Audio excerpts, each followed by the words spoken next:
Oh, that's me. Mhm. We do have a couple people on the line here who have never attended a Simple Development Systems webinar before. So what I'd like to do right now is to take a minute to familiarize our audience with the control panel. If you look at your control panel, you'll notice that little orange arrow. And if you click on that orange arrow, you can expand or collapse the control panel. Once that control panel's expanded, you'll see the audio box, questions, and a chat box. Click the plus sign to expand or collapse different boxes within your control panel. If you are having audio problems, you might find it helpful to switch audio modes because sometimes people with slower internet connections actually find it easier or better for them to call in on the phone number instead of using your headset or your computer speakers. Either way, when you go ahead and expand that audio box, you're going to see the information that you need that you can switch from either microphone speakers or to um, to the telephone. And the phone number is going to be automatically displayed. And I have also put up the GoToWebinar support phone number should you need it. So if you all could just do me a favor and find the chat box or the question box right now and just say hi. And I always ask this, what is your temperature where you're at today? Just so I know you've got a handle on that. Sharon is from sunny Pen. How do you pronounce that, Brian, you think? Penticton? Penticton, British Like that. Columbia. Spring like, Susan, that's awesome. Beautiful. Oh, cold and wet in Kansas City. We still got some cold, nothing down the street in Maryland, nothing sunny here. Yeah. Likewise, here in suburbs of Philadelphia, it's kind of gloomy. So I guess everybody is situated and comfortable with the control panels. I will be on board through the whole presentation, so you can always type me a note if you need some help. I just wanted to briefly mention that coming up in May, John Hayden and I are presenting our very first joint course, Online Fundraising Masterclass, which is going to be tons and tons of fun. I will be providing most of the written content, and John will be providing lots and lots of video and webinar tutorials. This is going to be a fun one. I'm excited. So here we go. I'm actually going to let Brian introduce himself today. I'm so honored to introduce him, though he is one of my favorite people in the industry, and I love asking matters. I hope y'all have taken the asking style assessment. So welcome, Brian. Thanks for being here today. I am going to turn it over to you as soon as I find the control. Let's Well, see. There thank you, it is. Pam. And it's a mutual admiration society, so I'm happy to be here today because I really have enjoyed our collaboration over the years, and I really appreciate your enthusiasm for asking matters and the asking styles. So welcome everyone to Shy, Introverted, and Successful. I am Brian Saber, and I'm the president of Asking Matters, which is a web based company that teaches people how to ask for money and then motivates them to get out and ask. I've been a frontline fundraiser my entire career. I started in college doing phonathons, and then I went into the nonprofit world because I wanted to do good, like many of you, never thinking I'd fundraise. I didn't like doing the phonathons particularly. And someone asked me, to write a grant, and someone asked me to do something. And lo and behold, 30 years later, I have spent my career in fundraising. And it turned out I was especially good at the one on one relationships and asking of individuals. And I spent a lot of my career doing that. 25 years of that in nonprofits, art, social service, and education. And now the last years, I've been running Asking Matters, and I actually still do frontline asks. I'm actually running a capital campaign in Chicago where I am making the lead asks with the president of the organization. So I'm still fascinated by asking and challenged by it, and still in the game and know how dynamic it is to ask. So this is my confident business owner headshot that everyone sees, but it's important to say that this is as much me. And it's often hard for people to reconcile that because they get to know me and they see I'm polished and I'm articulate and I interact with people, but I am shy and introverted. And I have had to spend my career figuring out how to fundraise given that. So it's a top. This is a topic that's particularly interesting to me, and I'm really pleased to be able to talk about it today. So, this is what we're going to learn today. We're going to talk about how we manage our anxiety so we can get out and ask, how we choose prospects based on our asking style. We'll talk about the asking styles in detail, how to prepare for meetings, take the first step, conduct the meeting, and follow up. I'm going to take you straight through the process. If you have any questions while I'm presenting, just type them in the questions box. I will try to take them as I go along. If not, I will answer every question you have at the end. I've got a ton of material today. I hope it won't be too overwhelming, but I hope it will be enriching, and I'll go at a pretty good pace and ask you a couple of questions along the way. So let's dive right into this. We say shy and introverted because they're actually two different but somewhat related things. So here's a definition of each. Shy, socially inhibited, having inner emotional resistance or fear to approaching or befriending people, being the center of attention, being judged, rejected, or performing poorly or failing. I mean, I can't even tell you what an exact description of me this is, as much as it shocks people. I mean, I really have a fear approaching and befriending people. If I'm at a party, I will stand against the wall until someone comes up and talks to me. Even when, for my own organizations, challenging. I was the executive director. Everyone knew me, everyone respected me. I still, especially in those big special events, and Pam and I were talking about this before, terrible, terrible situation for me. Not my comfort zone at all. That's shy. Introverted really has to do with energy. Introvert is energized by being alone or having one's energy drained by being around other people in particular groups. So you might, it doesn't mean you don't like socializing with others, but when you do, it uses up a lot of your energy. Something to keep in mind because we're going to talk about that with asking styles. What's important to realize is that you, and I'm going to assume many of you on the phone are shy or introverted or both, that you're not alone. There are lots of us in this business. And, you know, in it certainly in the nonprofit world generally and the fundraising world specifically, and I thought about this for a while because people always think, well, aren't fundraisers salespeople? Well, they're not. I mean, just as I told my story of how I came into fundraising, I bet most of you would tell a similar story. Very few of us, went to school for nonprofit management, specifically took fundraising courses saying, I'm going to fundraise. It happens, but more often than not, we end up in it because we care. We end up in the nonprofit world because we want to make a difference, and that's not sales, right? That comes from the heart. That's your passion, that's your morals and your ethics and your outlook on the world. So it actually, when you think of it that way, it makes more sense that there are lots of shy and introverted people out there fundraising, and the question is, how do we reconcile that with the need to get out and ask?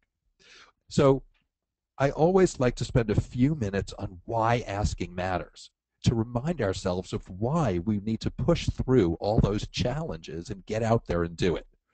So Ken Dove at the Indiana University Foundation did some research years ago.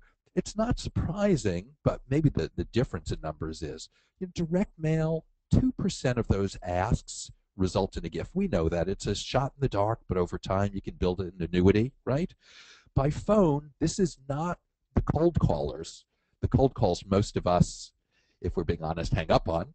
This is qualified. This is your alma mater, your place of worship, an organization you already support. 25% of those calls result in a gift.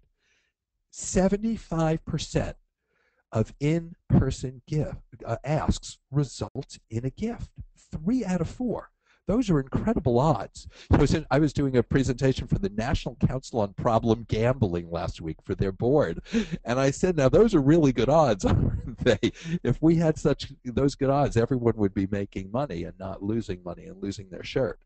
And the reason why is that when we are in each other's company, a certain level of empathy is created that simply isn't created by letter or even by phone and hearing someone's voice. When we look someone in the eye, we care more about them and what they have to say. We want to be seen in a better light. We want to help. We want to be seen as good. So the bond gets much stronger. And that's part of what makes asking in person so powerful. You've seen these figures before about the percentage of gifts that come from individuals, right? Huge amount, either outright or in bequests, through bequests. In fact, I say every gift is from an individual. In all the years I did institutional work as well, and I did government work, whether it was a government grant or member item, I had a relationship with an individual, either someone in the contracting office or someone in the chief of staff for a member of Congress or something. It's all about individuals. So if we want to get the biggest piece of the pie for our organization, we have to be out there asking. Mostly individuals, because that's where most of the money is, but truly anyone in person. So I'd like to ask you, right, why don't we ask more? We all say we're going to ask more than we do. What keeps us from talking to donors in person? And so I'd love to know from you, if you could type in the questions box, one reason. What do you think is the number one reason you don't get out to ask more? Type that in and I'll read a few of those out before continuing on.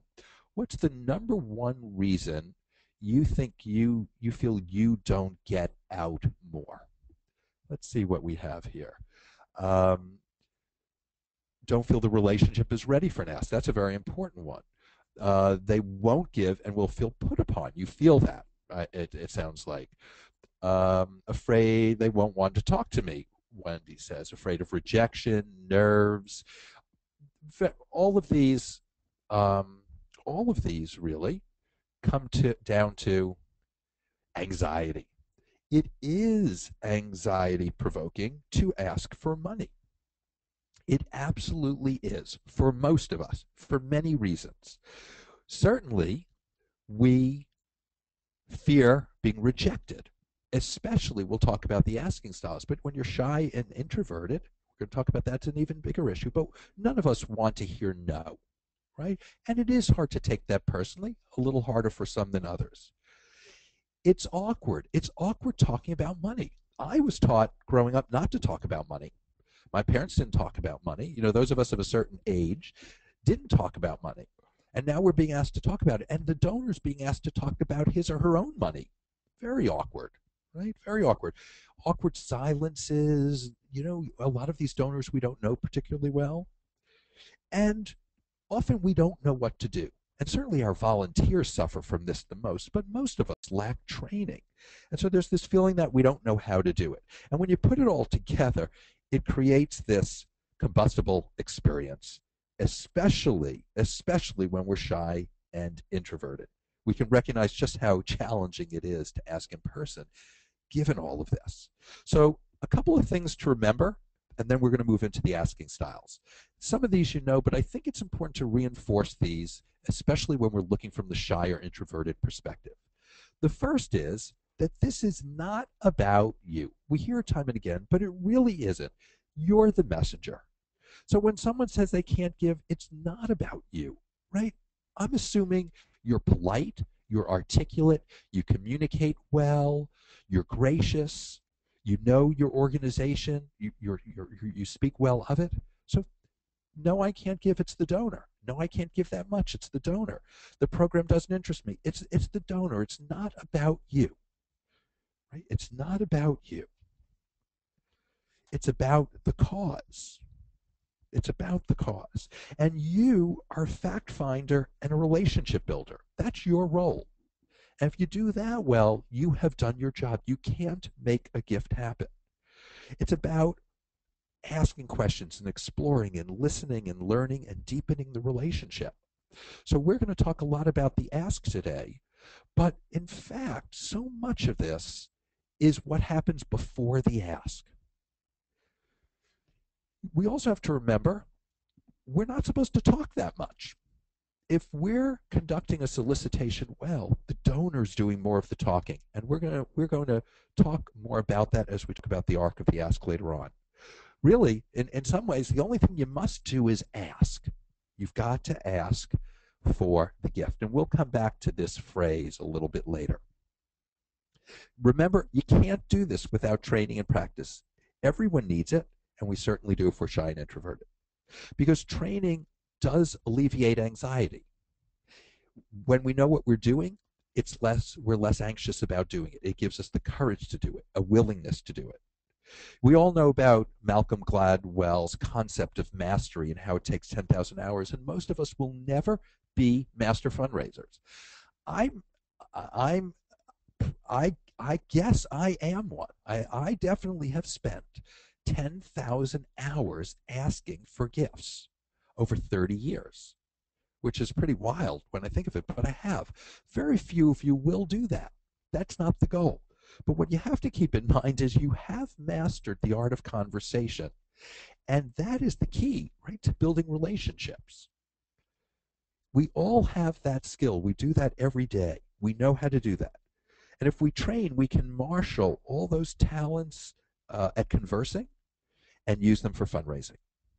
So, but I'm here today to say there's another way to really help you get over the challenges of being shy and introverted, and this is the asking styles. So at Asking Matters, and the we is Andrea Kielstead. She co-founded Asking Matters with me. And at Asking Matters, we have developed what are called the asking styles. The idea is that we realize there are many ways to be effective, many ways to ask, and that telling people you should do it this way is not going to be productive. And we've decided that two characteristics in particular most affect the how we fundraise. The first is how we interact with people. So this gets right back to that introversion extroversion. The extroverts derive energy from others, introverts from themselves. The extroverts, we like to say, they talk to think, introverts think to talk. When you look at it this way, you realize why introverts don't like big parties and groups as much, because when you're in those situations, you're expected to chat at a certain pace and be very facile talking to this one and that one. And when you're someone who thinks to talk, your rhythm's a little bit different. So this is why extroverts, this is why they derive their energy from others, because they're better in that situation. The other characteristic is how you take in information, whether you're analytic, intuitive, inductive, deductive, right? Data to idea, idea to data. This greatly affects, we're going to talk about this in a few minutes, how you present yourself, what's important to you about your organization, and how you present that to the world. And when we put these two axes together, we come up with the four asking styles at Asking Matters: Rainmaker, Go-Getter, Mission Controller, and Kindred Spirit. So we're going to walk through the four, and then we're going to concentrate on the introverted styles. So as a matter of fact, I apologize. I see there's a blip in my slide. So I'm going to forward to the slide that shows all four of these together and has the descriptors. And here they are. So for Rainmaker, this is the analytic extrovert, fact-based, strategic, competitive, and driven. These are the, quote, natural salespeople. When people think of fundraisers, they think of Rainmakers. Right? As a matter of fact, that's why we use the term Rainmakers. And Rainmakers have a lot of great skills, but so does everyone else. The Go-Getters, also extroverted, are more intuitive, big picture, high energy, and creative. They're the people you notice when they come into a room. Kindred Spirits, I am a kindred spirit. I am feelings oriented, attentive, caring. I like to think I am anyway. And actually, one thing that's not here, I tend to be conflict averse. That's something And that is part of what makes me shy. Kindred spirits tend to be the shy ones because they're intuitive and introverted. So that they're emotional, they go with their gut, it comes from their heart. And so that makes them a little reticent and a little fearful of certain situations. And then you have the mission controllers, also introverted in terms of in terms of thinking to talk and where they derive their energy, but they're analytic, so they're more detailed and thorough and methodical, and I might say objective. And another way to look at this is by the question each of these styles asks. The go-getters the rainmaker, excuse me, says, "What's the goal?" The go-getter, "What's the opportunity or the vision?" The kindred spirit, "What moves my heart?" And the mission controller, "What's the plan?"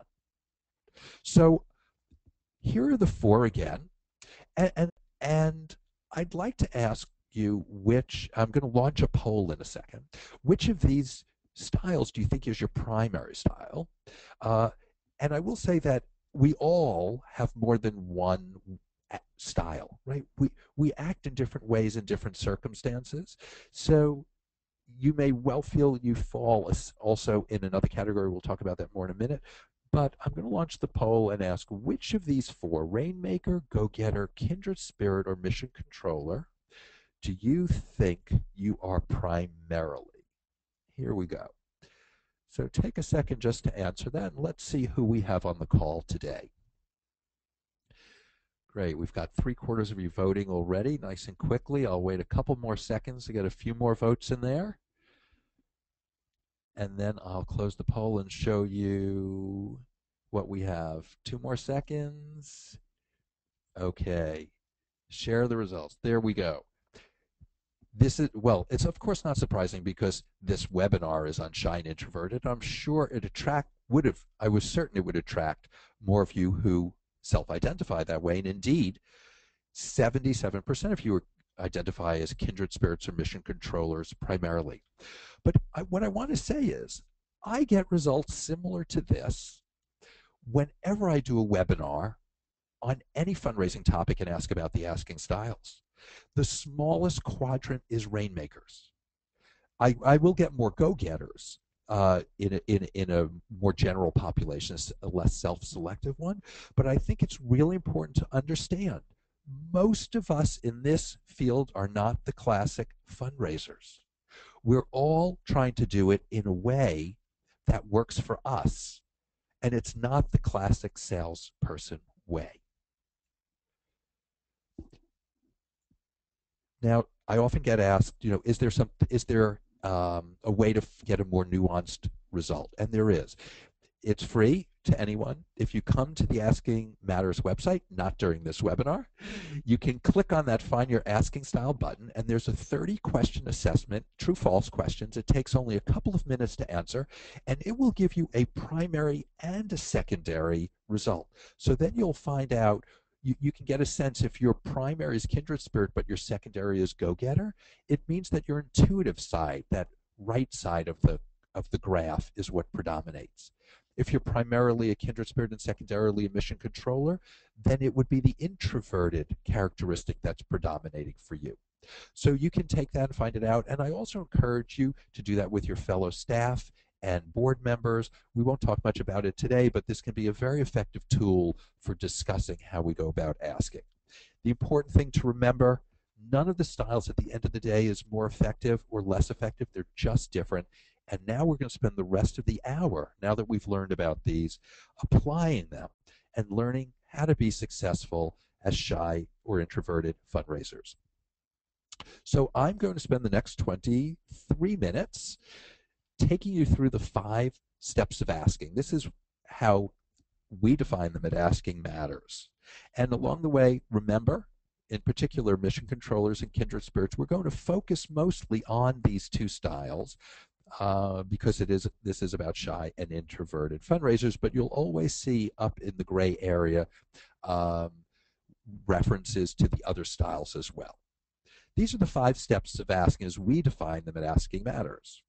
Select prospects, prepare to meet, set up the meeting, ask for the gift, and follow through. So let's start with selecting prospects. Many of you have heard of various ways of qualifying prospects. I like to use something Kim Klein at Grassroots Fundraising came up with, the ABCs: ability, belief, and contact. We know you have to have the ability to give, or no amount of cultivation is going to make a difference. That, in a way, is the no brainer. The second is belief, a little trickier. Now, the person doesn't have to believe in your organization, but really should believe generally in the cause and what you're trying to do. If someone doesn't have that belief, it's harder to bring them along. The third, which can be the most elusive, is contact. I'm sure you've had the same experience I've had over the years, where some well intentioned person tells me that I should go ask, in New York, Michael Bloomberg for money; in Chicago, the Crown family or Sam Zell; out in Chicago, out in LA, I should talk to Eli Broad. Whoever it is, whoever the wealthiest people in town are. And I say, do you know them? I don't know them. If you don't have a contact, I'm sorry, we're Brian, standing I in have line to behind laugh. 2,000 people. That's such a great It's true. one. Isn't it true, though? I mean, I sometimes want to say, do you think I'm dumb? I'm a fundraiser. I hope I know who the wealthy people in town are, but what good are they to me if no one knows them? I Yeah, if don't they're call not those, connected with right? your organization. Exactly. They're just people with a lot of money who are getting asked by a lot of people. I call those suspects, not prospects. And I and I rarely go after one of those people because I think there are so many better prospects right in your own field of influence, people who are already Exactly. somewhat connected to you. So keeping in mind though our asking styles, there's another way to look at which prospects are best for us, because the best prospects for the organization, that list is going to look a little different than our personal list. And here's what I mean. And you'll see on the top for rainmakers and go-getters, I'll touch on briefly here. For rainmakers, top dollar contacts are great because they are natural salespeople. They'll take their own business contacts and new prospects. Go-getters, very easy forming relationships. So friends of theirs and of the organization, acquaintances, new prospects. Not so for kindred spirits, especially if you yourself are starting out, or you're dealing with board members or other volunteers who have very little experience. Give them the likely to say yes people, right? That includes, interfamily and organizational friends, right? People who are likely to say yes, people who have given many years in a row, fellow board members, long-term volunteers. What you want to do is build the kindred spirits confidence, because this is a challenge when you're shy. And if you can get a couple of successes going, you will not fear the rejection as much. If you start out trying to reel in the big fish, which might be harder to do, someone you don't know but has great capacity, and you don't get anywhere, or you get a rejection, it it's going to affect your desire to ask again. So we say likely to say yes. For mission controllers, here's where we say keep in mind the institutions, because it's all about asking people. But the great thing about corporations, foundations, and government sources is there's a very there's a very explicit um, set of guidelines, set of criteria, funding process. Even during the meetings over the years, I found this. The meetings with the head of giving for a corporation or foundation, those meetings tend to go more by the book, more by a script. And mission controllers are great with that because they come so prepared and knowing the material, right? They'll read all the material. So they're great with institutions. They're fine with friends because they don't take it as personally as the intuitives. So even if you're introverted as a mission controller, you're okay with your own friends because the whole process is more objective to you. And we also say should be scenes, because mission controllers are like the Eagle Scouts. You give a mission controller a task, it gets done, right? They're very methodical, they get it done. So if you have someone who's got to be seen or won't make a gift, that's a great prospect for you as a mission controller or for one of your volunteers or another staff member because it's going to get done. So, like, I mean, there are people who only give if they're asked in person. There could be someone who had a bad experience at your organization last year, and it's important to touch base, see that person face to face, and get a feel for where that person's at, right? So that's a should be seen. So that's another way to think about prospects. In addition, let's keep in mind our intuitive versus our analytic side. Because, I mean, I always get asked, well, what about the donor? Don't we have to, you know, play to the donor, if you will? And I always say the first thing is to be authentic. Well, authenticity is the most important characteristic, I believe, in fundraising. So you need to you need to tell the story. We're going to talk about this next from your point of view. So if you're an analytic and you go see other analytics, you talk the same language. It makes it a little easier. Not always possible. I have to solicit whoever, and I need to take into account that I'm an intuitive and I may be with an analytic. We're going to talk about that in a minute. But if you do have a big set of prospects and you happen to know something about them, this is another way to figure out who might be a better prospect for you. And the idea is to get right if the best prospects are the ones for you are the ones you'll be most comfortable seeing. And when we're talking about introversion and we're talking about shyness, comfort's very important. Let's move on to prepare to meet. Any one of these topics could be an hour or even a semester's course, as many of you probably know. So we're going to glance over certain aspects and only focus on select ones. So there's lots to deal with here. Prospect research, your materials, the case for support, and so forth.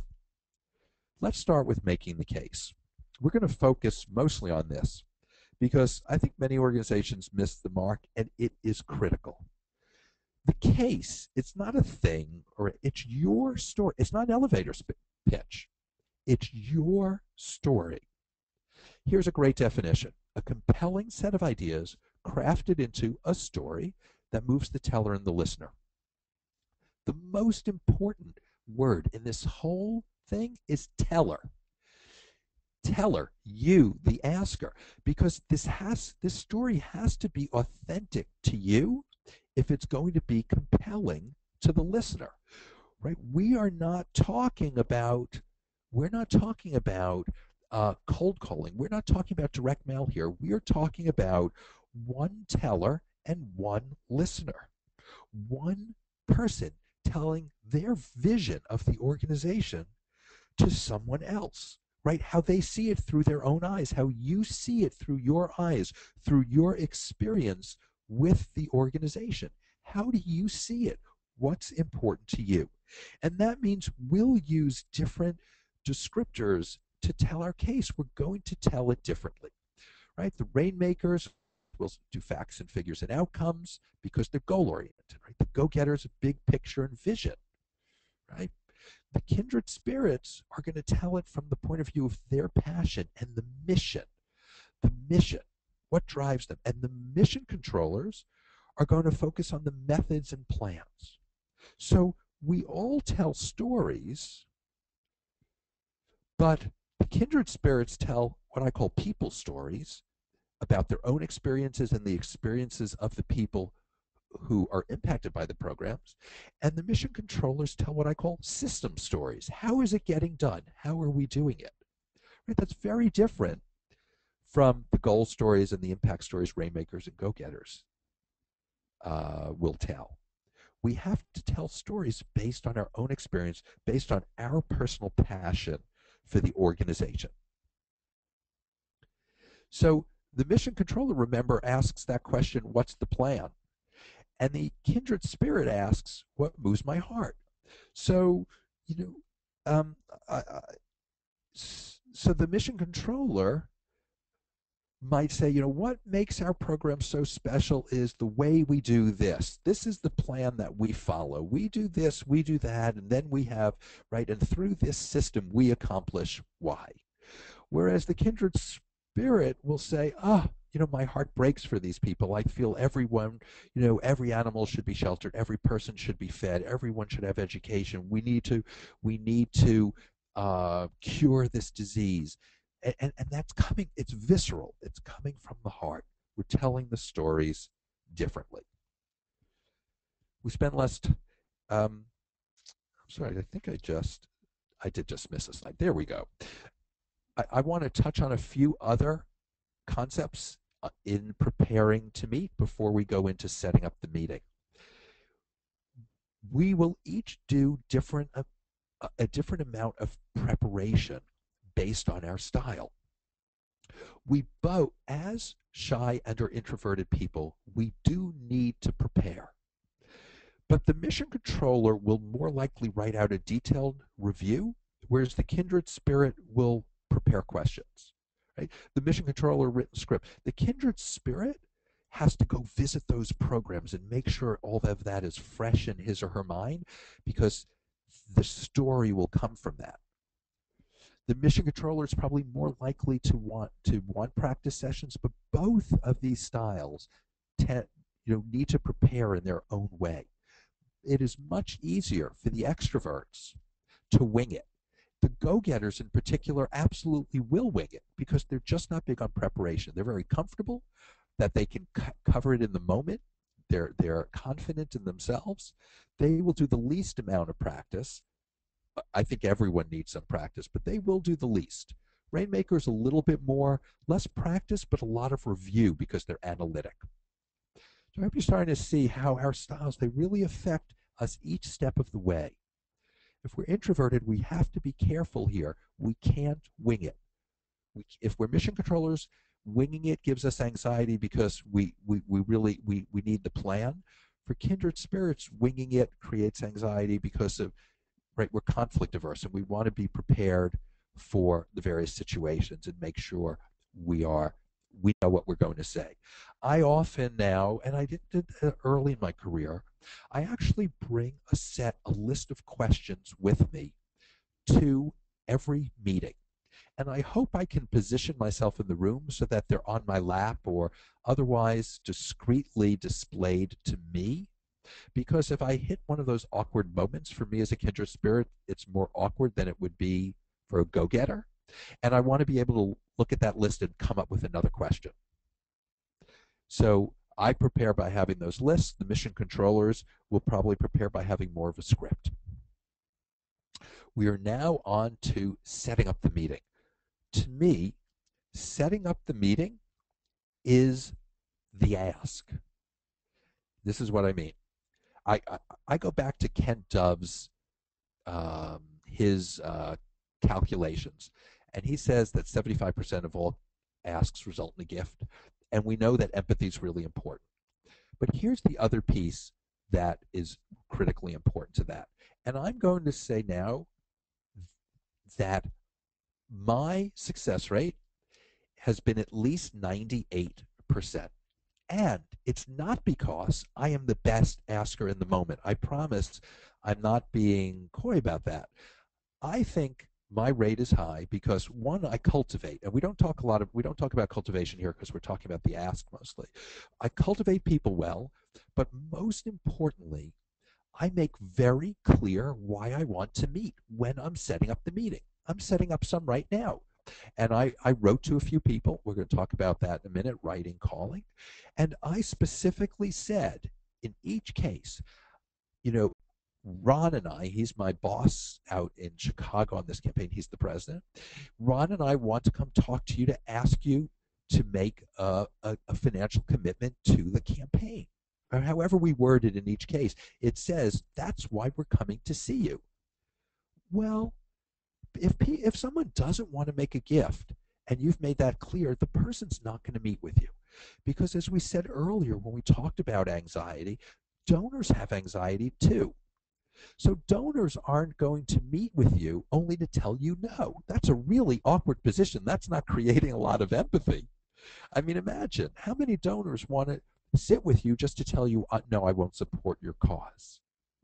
So setting up the meeting is critical. There are tons of things to keep in mind. We can't go over all of them today, but I really do find this endlessly fascinating. So we're going to touch on a few points here.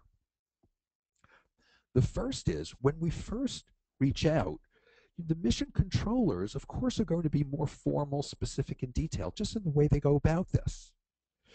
The kindred spirits, and we're going to talk about phone and such, but the kindred spirits will do a letter or an e-letter, an email, and we always say early in the day for kindred spirits, since they're conflict averse, get it over with. Just like people say, do at the beginning of the week or the beginning of the day what's hardest.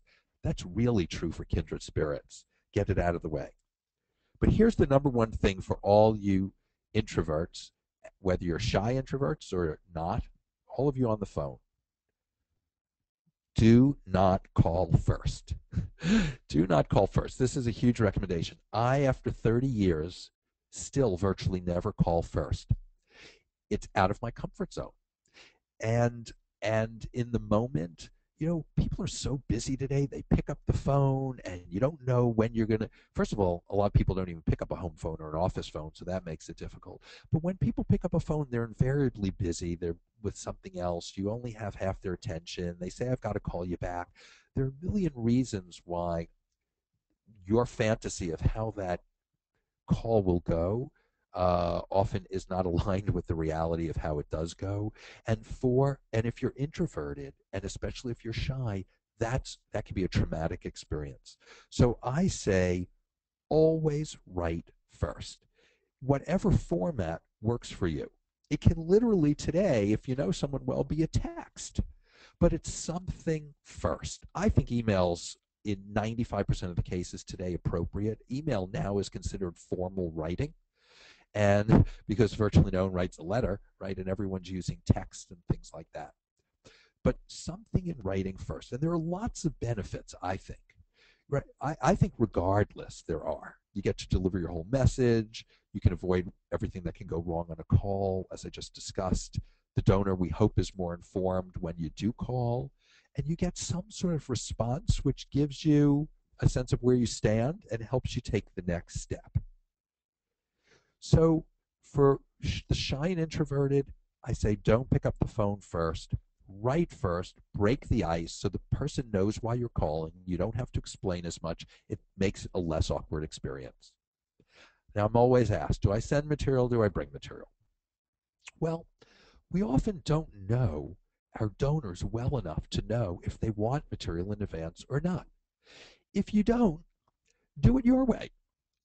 If you're a mission controller, you want materials in advance. I do this exercise with boards, and the exercise is you ask yourself, how do you like to be asked? And then how do you like to ask?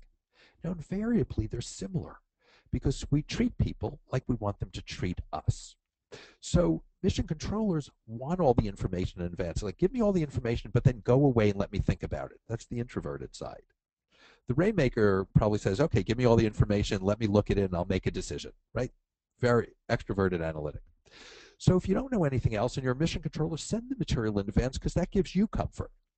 That's how you want to sell. The kindred spirit will probably bring the material because the kindred spirit himself or herself would be fine getting the material there. I love having material to send afterwards, so I would never give everyone all the material anyway. That's just a little sort of trick of the trade that I use because I want another opportunity to interact.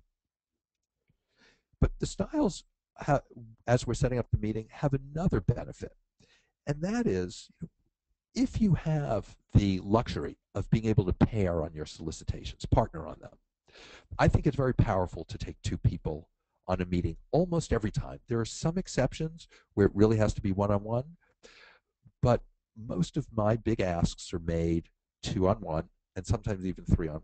And the benefit of the styles is you get to bring everyone, every type to the table. So if you're a kindred spirit and you pair diagonally, ideally with the rainmaker, you have an extrovert with you who's probably better at starting the conversation and such. While you, as the introvert, are probably better at listening and watching what's unfolding. and you have someone who's analytic to complement your intuitive side. Because if your donor is analytic, it may be harder for you to express what's important about the organization in a way that that donor can hear. Remember, you have to be authentic to be compelling. So you're going to play from your strengths and use your toolbox, but you still want to be prepared. So that is 6 minutes instead of who knows how much on setting up the meeting. But I hope you can get a sense of how your asking style affects how you go about that. Here we are at the meeting.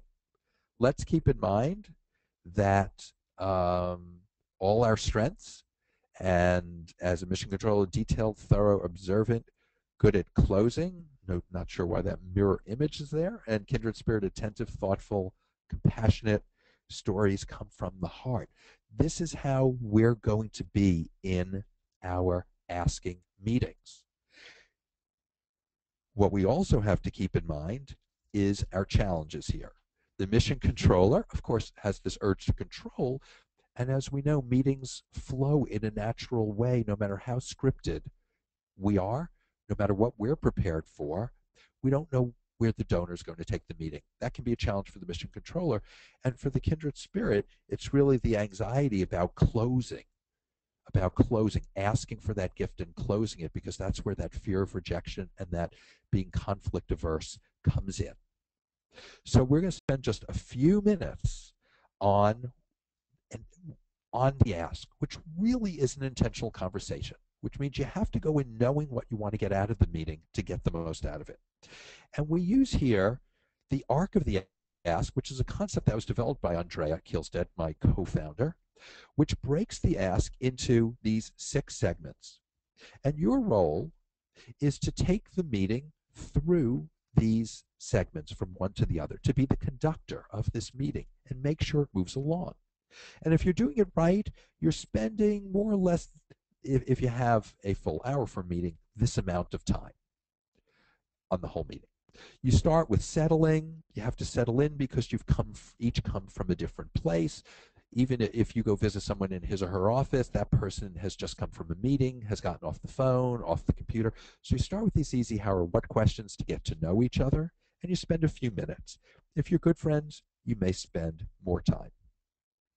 Remember, the top of the meeting can be particularly challenging for mission controllers and kindred spirits as the introverts. So, for the mission controllers, you're prepared, but you're a little uneasy about how the meeting might unfold, right? And also being introverted, you're not as quick with the back and forth of the conversation, perhaps. And the kindred spirits are dealing with that as well, but they're also dealing with the business of being conflict averse, right? And for many, because they're shy. So having some questions in advance helps you start that meeting. But you then quickly have to get to work, and you need to make sure you're both there for the same reason. Some of these are basic rules as we're going through the process, and you have to make sure you're both on the same page about the amount of time you have. But then you quickly move into the exploration and asking questions, because you're a listener, you're a fact finder. And if you're talking too much, you're not learning about the donor. And that's what you really need to do. We often think we have to sell, sell, sell, but in fact, we don't. We're going to talk about, we talked about the case before, and you'll see where the case is only a small piece of this entire meeting, right? You're spending a lot of time fact finding. Again, asking all these how and what questions, but now trying to learn how they view the organization, how they make philanthropic decisions, what they know about you, what they think about you. That we explore. When we get to the end of the exploration, that's when it's time for the case. May I tell you about the project? And you're going to do that in only a couple of minutes. It's very brief. And at the end of it, you're going to ask for a gift. You're going to ask for a specific amount using this phrase. Would you consider a gift of blank amount?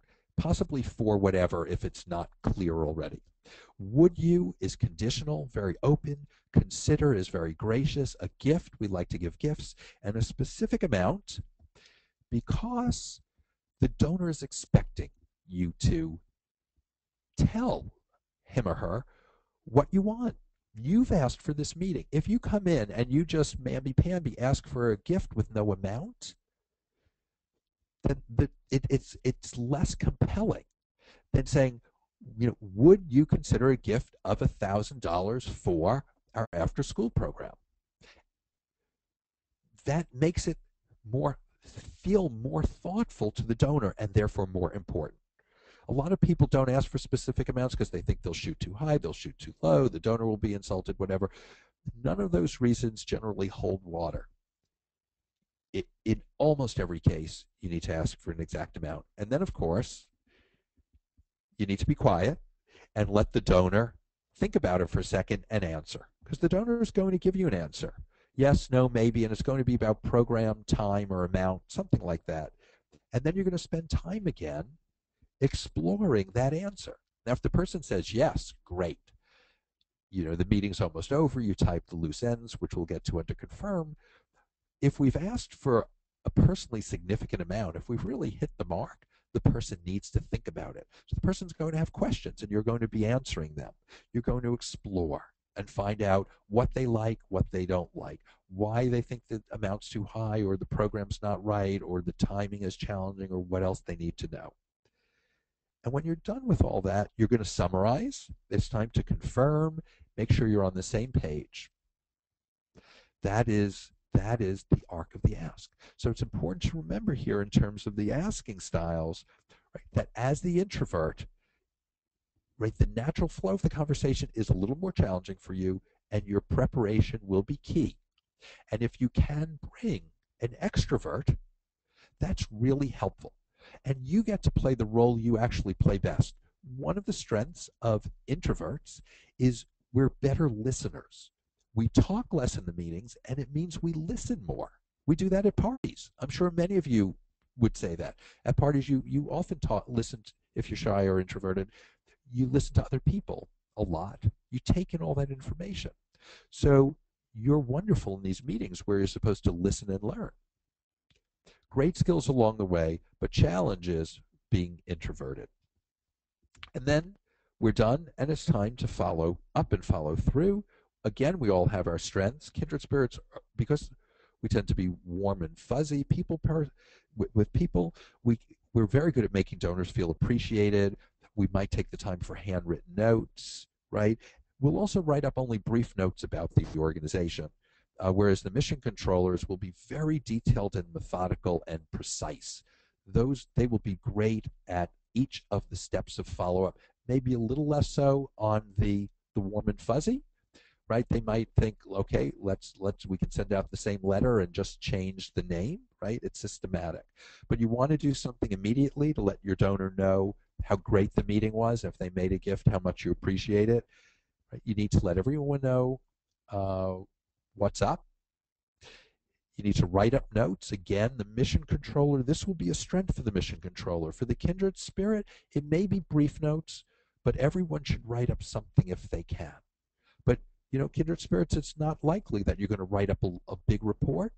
That's okay. Everyone can't do everything well. We all have our strengths. The kindred spirit will probably be a little better on the thank you itself, while the mission controller will be better on the notes. And everyone's got to have a next step. Very critical. What are we going to do next with this donor, regardless of style? So these are the 5 steps of the asking and you can see how each step of the way our style affects how we ask, and we can be very effective by playing to our strengths. Right? We always talk about the rainmaker, but the rainmaker sometimes is too quick to close because the rainmaker comes in sold. Oh yeah, I can sell this product because these are its qualities and everyone should buy it. And then when it doesn't close, that's a challenge. The go-getter doesn't. The go-getter is enjoying the party. I've when I go out on these visits with my boss out there in Chicago, he will go on and on because he just loves chatting with the donors. And we actually have a signal. I promise you, I kick him under the table when he's gone on too long. If I have a table, I try my best to sit close enough to him so that I can kick him somehow so that we can move on. So he's great at interacting with them and building that relationship. but he needs me to help steer that ship and to watch it from afar. We all have strengths, and as shy and introverted people, we can be incredible fundraisers.